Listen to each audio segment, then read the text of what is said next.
The big question we plan to answer is, how has CUNY diversified demographically over the years? And what lessons can we learn about agency from the five demands? So, if you grew up in New York City, you're probably familiar with CUNY, which is short for City University of New York. Now, CUNY acts as an umbrella for all public colleges within New York City. And it's no mystery that the CUNY system has one of the most diverse systems in the US. As a matter of fact, there are two CUNY schools in the top 25 of most diverse schools in the US. There is CUNY Brooklyn College, which is at a 0.76 out of 1 scale, CUNY Queens College, which is at a 0.72 scale out of 1. And the closer it is to 1, that means it's more diverse. However, this wasn't the case back then. In the 1960s, most CUNY schools were composed of predominantly white people, since CUNY admissions were very biased, prioritizing white people over specific minority groups. Additionally, in order to have a higher chance of likely getting admitted to the specific college you want, you would need a higher high school GPA and a higher SAT score. Therefore, pressure began building up throughout the communities surrounding them. This was especially the case at CUNY City College. The college's exclusion filled the community with anger, which led them to demand for a change. You see, CCNY was composed of a 78% white majority in their student body, which was very different from the 98% of Black and Latinos in Harlem. Later on, in 1969, these tensions led Black and Latino groups to create the Five Demands and present them to CCNY President Gallagher. After their request was briefly ignored, a protest erupted at CCNY, demanding the college administration to adhere within the Five Demands. But what exactly were the Five Demands?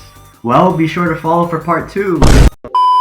The five demands are as follows. Number 1, to have a school of Black and Puerto Rican studies. Number 2, to have a freshman orientation for Black and Latino students. Number 3, that the Sikh students have a determining voice in the setting guidelines for the Sikh program, including firing and hiring of Sikh personnel. Number 4, that the racial composition of the entering freshmen is actually reflective of the high school population. And number 5, that all education majors are required to take Black and Puerto Rican history and also the Spanish language. Therefore, we see that the five demands were linked by the common theme of equality, not just in education, but within their surrounding community. The effects were immediate as a result of the protests. The next matriculating class was 75% larger, and by 1971, the percentage of Black and Puerto Rican students had doubled. Additionally, CUNY introduced open admissions in 1970. As a result, enrollment of Black and Puerto Rican students skyrocketed. This was due to the nature of open admissions, which guaranteed admissions to any NYC public high school graduate, which marked a huge milestone. This transformed CUNY to be one of the most diverse university systems in the city. Another major outcome was the expansion of the Sikh program, also known as Search for Education, Elevation, and Knowledge.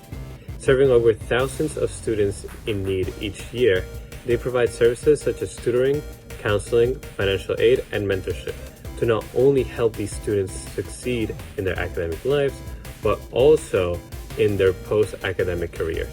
The Five Demands were a truly empowered movement in the late 1960s. So this brings us to the question, have the Five Demands held up their values in today's CUNYs? Well, not really. Let's analyze each demand and see their effectiveness in present-day CUNYs. We're going to be analyzing CCNY, Queens College, and Brooklyn College. The first demand was to have a school of Black and Puerto Rican studies. This demand has held up. Every CUNY that we saw had a department which houses Black and Puerto Rican studies of some kind, sometimes called Black and Latino studies or other names, but they all serve the same purpose. The second demand was to have a freshman orientation for Black and Puerto Rican students. This demand was never implemented. While it is part of the Five Demands, instead, colleges aim to fix the current freshman orientation to accommodate Black and Puerto Rican students better. The third demand was that the Sikh students have a determining voice in the setting of guidelines for the Sikh program, including the firing and hiring of Sikh personnel. This one's very interesting because it did work in some sense. While students don't have the ability to directly hire or fire staff anymore, Their feedback plays a major role when evaluating SEEK faculty and to shape their guidelines. The fourth demand was that the racial composition of the entering freshman class is reflective of the high school population. After the protests, the open admissions policy made this possible. Black and Puerto Rican enrollment skyrocketed within a year. In the 1970s and 80s, CUNY reflected the New York public high school demographics more accurately than most colleges anywhere else in the country. Finally, the fifth demand declared that all education majors are required to take Black and Puerto Rican history and the Spanish language. This one partially worked. While CUNY never created this requirement for education majors, they did expand on Black studies and Latin American studies across the system. While the demand was partially met, it still contributed a lot towards our CUNY systems. Thank you guys for watching the video, and leave a like if you liked it. Bye bye.